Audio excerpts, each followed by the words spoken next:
first vehicle that I actually owned myself was right before I turned 18, actually. And my dad found it from my neighbor that lived behind us. It was a 1980 Mazda B2000 pickup. Now this truck, to say the least, was the ugliest thing I'm sure you could ever see in your life. And I swear Briggs and Stratton power under the hood. I remember one time going downhill. I think I hit 74 or 75 mile an hour downhill one time, wide open in 5th gear. 36 cans of Family Dollar flat black spray paint, just to kind of fix that a little bit. I spray painted the whole truck black. I riced out the inside, you know, it happens, I was 18. And let me tell you, that truck, once we got the carburetor figured out, because the carburetor needed rebuilt, and then after that the thing ran perfect, and it's never left me setting. That thing was so reliable. It did not have defrost, so an extension cord with a hairdryer out the door in the wintertime before I go to school is how I had to defrost my windshield. It was awful. It was absolutely awful. I got an idea from my dad one time. He's told me about a Volkswagen Beetle that he had back when he was probably around that age. And apparently back in those days, stuffing as many people as you possibly can in a Volkswagen or a phone booth was a thing. So I managed to get about 10 girls in that truck one time. Yeah. I don't know why, but they sure liked that truck. So that was my first vehicle that I ever owned. Now my second vehicle that I ever owned was what most people would call a grandpa car. Mine was definitely a grandpa car, and I'll tell you why. It was a 1989 Hyundai Sonata GLS. I'm not sure exactly what the GLS actually stood for, but it stood for goes like shit to me. But it was, oh man, it was gold, and I mean, it was a grandpa car. Let's see. So I put some aluminum American Racing wheels on it. You know, did a whole lot of riced out things or whatever on the inside. I put a big old goofy aluminum wing on the back of it. A fart can muffler. Yeah, that was my racer days. and really, I say the reason. You know, I say it was a grandpa car simply for two reasons. For one, look at it. It's a grandpa car. And two, it actually came from my granddad. That car was a retirement gift from the company that my granddad actually used to work for. So he worked for that company for, I don't really remember what he said how many years, but it was a lot. And that was his retirement gift. The company bought him whatever car he wanted, and that's what he picked for some reason. And so it was basically a hand-me-down car. I needed a new ride, upgrade from the Mazda truck, and that's what I got. And I rocked it as best as I could in high school. Now my number 3 vehicle, that's pretty much when the damage was done. That's when I was bitten by the Honda bug. My number 3 vehicle was a 91 Honda CRX. And that car, I thought, was just the coolest thing on the planet. Big old 17-inch wheels that scrub defenders if you run over a flea. Coil-over suspension, and it felt like I was running on wooden blocks. It had a dual cam ZC engine in it, which was the biggest piece of crap I ever seen in my life. And I tried to rebuild the engine once, and it didn't work out very well, and I blew it up again. And it just really, that whole engine that was in that car was just catastrophic from the time I got it. It was throwing a rod bearing. I paid $1,500 for that car with a blown up engine, and but I was able to make payments on the car to the guy that owned it. And I still have every single receipt from that. So my very first Honda that I had. So that brings us to the 4th vehicle that I ever owned, which was the 92 Integra GS. This is the one that I got from JD, and as you can see, this car did not have a single straight fender on it when I got it. I mean, it was beat to crap. And like he said in the video, it belonged to a kid that, you know, the kid's dad bought him this car, and he just absolutely run the crap out of it, tore it up, and didn't take good care of it at all. So he literally took this car from this kid and gave it to JD. I can't remember what he said the reasoning was, but so he got the car, and then I actually got it from him. I fixed it up the best I could, and but none of the body work. Now, the body work has never been my thing. Now, this thing, like I said, it didn't have a straight fender on it. The driver's side door was a replacement from some other car, so I didn't even have a key to that door. But it ran good. It always ran good. Old automatic transmission, but hey, you know, I took good care of it, and I put a lot of work into it. Everything that I done under the hood, all the aftermarket bolt-on parts, exhaust, and the headlights, taillights, every light in it.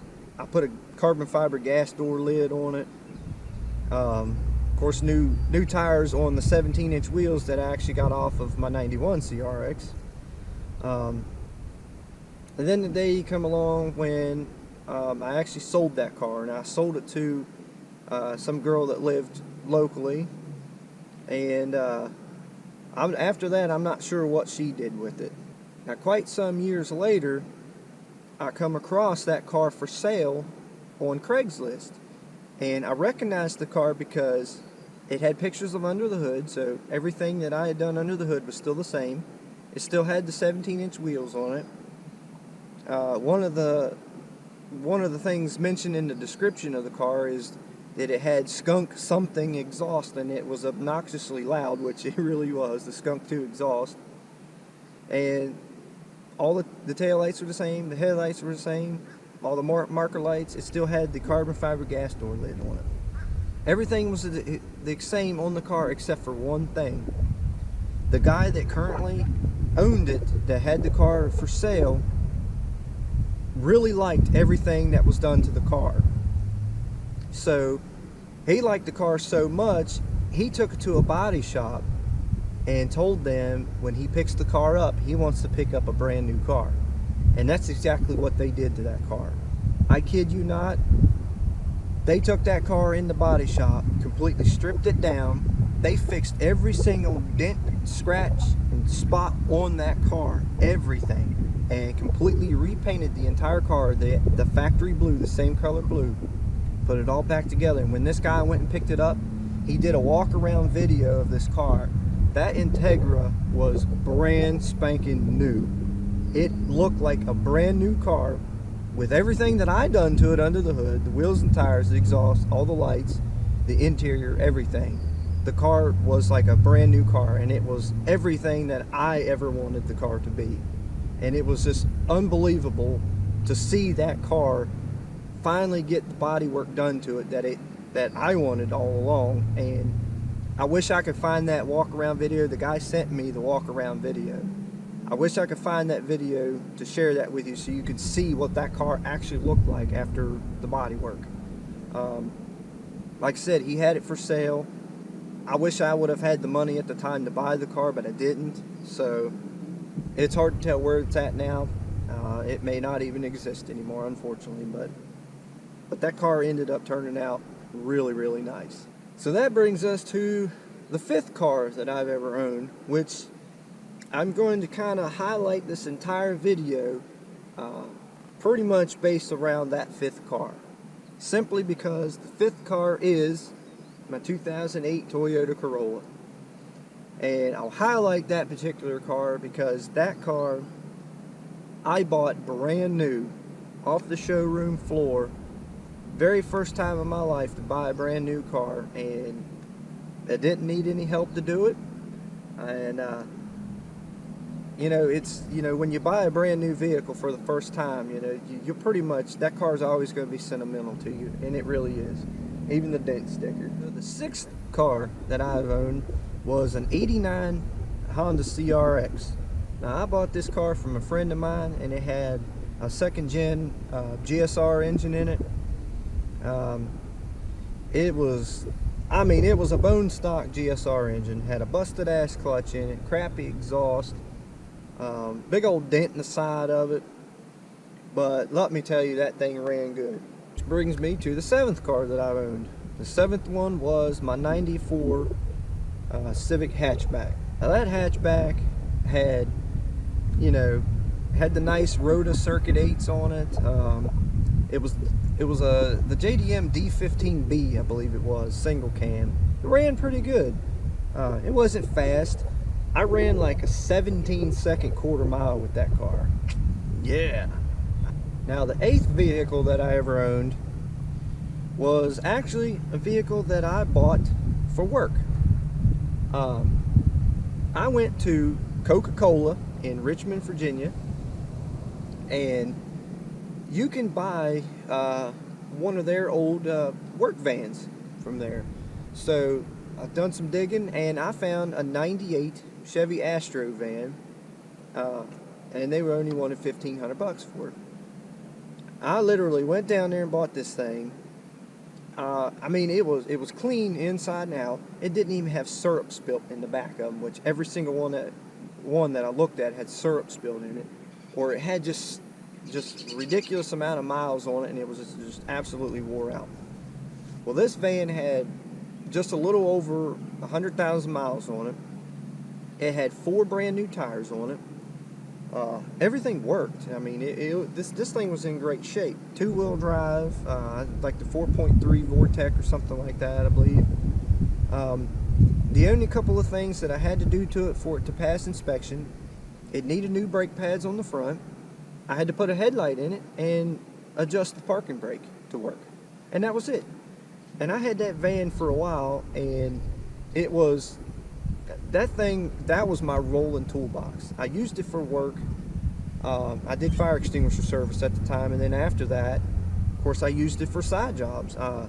You know, I got a spare engine for the 94 Civic that I had the hatchback, and so I was able to go and pick that up with the van, and so carried all my tools and everything else like that in it, and it was my ride in the snow, because I piled everything in there to put some weight in the van, and that was my snow ride. Now the 9th vehicle that I ever owned was the 93 Honda Civic that I have now, the blue. So you all know that car, know it very well. I basically got that car, it was wrecked, and it had a crappy single cam F22 engine in it with a turbo, and it was just, that car was just a mess. Absolutely nothing worked in the car. None of the wiring was right. I mean, I completely redone everything, that entire car. You know, in the 8 years that I've owned it, up to how you see it now. So definitely a lot in that. That is, you know, that is definitely one of my favorite vehicles I've ever owned, the one I've put the most into. And but we'll get into more of that car in another video. The 10th vehicle that I've ever owned was a 90 Honda Civic hatchback, an old EF hatch, and I got this car for $200. This car, you really can't find too many EF hatches that are in as good a shape as this one was. The only thing that was bad about it was it had a blown engine. Blown engine as in there was a hole in the piston about like that. 3rd cylinder, but it still ran. It was amazing. But so that one, you know, I fixed up a little bit, put some lowering suspension on it, and pretty much, as you can see in the pictures, you know, that car was clean. There really wasn't anything wrong with it other than it really needed a new engine, which I did end up putting together a new motor for it. It was a D16Y6, and I have that video actually posted, the first startup of the D16Z6 actually. So that video has actually been posted, and that was in the 90 hatch. But that car was nice. I mean, the interior was in pretty decent shape. All the dash lights, everything worked in the dash. Even the cigarette ashtray, you pull it open, the little light came on. And it's amazing to find one those things actually still work. Now that brings me to my last and final vehicle, which most current that I own now, number 11, is a 2004 BMW X5. Now I bought this vehicle because kind of needed a ride for the winter time. Really needed something that I can, put a tow dolly on and take the Civic wherever I need to take it, to the races or to shows, wherever, and things like that. And so far it's doing really well like that. I would say a BMW all-wheel drive SUV is quite an upgrade from any of the other vehicles that I've had. It runs good, it rides good, obviously it handles really well, and it's got plenty of power to do whatever I need to do with it. And it hauled the Civic on a tow dolly like it wasn't nothing, and didn't have a liquor problem. So that vehicle's great. I love it.